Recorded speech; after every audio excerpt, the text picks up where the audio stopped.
Hello, everybody. Brother Ed coming to you once again from Louisville, Kentucky, and this is news that you can use if you allow it to be used properly. I'm not going to be on here for very long, I just got a little bit to say. This isn't really news about current events, this is just some good advice that I'm giving that I've given before. Prep like crazy, folks, because we don't really have very long. We don't know how long it's going to be before things that we need are not in the grocery. So get you what you can get now while you still can. Keep in mind, if you are a believer in Christ, as I am, that He has always been, well, He was, is, and will always be selfless and generous. He gave His life for us. You can't get more selfless than that. He calls us to be like Him, selfless and generous, not selfish and stingy. When the time comes, we need to have a surplus, not only for ourselves and our family, but for others as well. There are going to be a lot of hungry children, probably a lot of orphaned children. And I don't know about you, but I can't turn them away. There's no way I won't be able to do it. So I've got to have as much as possible. And I'm trying to gain as much as possible. Thank God my parents have a fully stocked, good-sized pond. Plenty of space for growing vegetables, and that's what we will do. We'll have to, so we'll do it. I don't know if we're going to be able to have the animals that we need before then, but you, if you're able, you need to get it. Get chickens, turkeys, goats, and sheep if possible, because you're going to need milk. And cow, I don't know about you, but cows are just too big and too difficult to care for.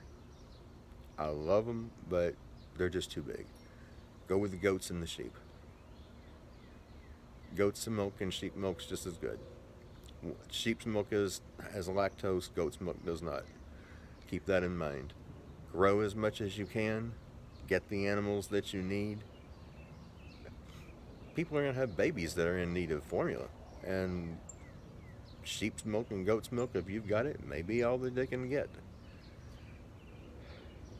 Be moral when the time comes.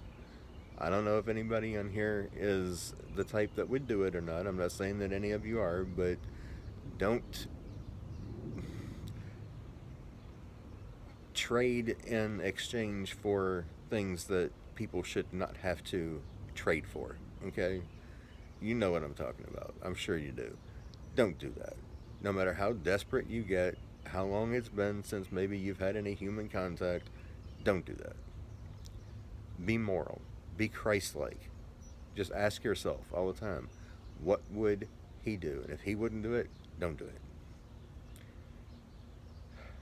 That's all I really got to say at this point for today, except just keep in mind that some people in the prepper community will be dangerous people at that time, unless you have a mutual assistance group, which you should. If you don't, it's going to be a little bit more difficult, but there are people who are only prepping for them and theirs, and they're not going to be pleasant people. They're not going to be safe people. So you're going to need weapons. I would suggest stealth weapons because they are better to use than the ones that make noise. You don't necessarily want a whole lot of people knowing that you are in this, that, or the other direction. Keep that in mind. It just depends on your circumstances at the time. But as I say, always be in the Word. You're going to need encouragement if there's no one else to get it from. Learn to encourage yourself in the Lord as David did. Be as well prepared as you can be at all times, because all the worst case scenarios are coming. And one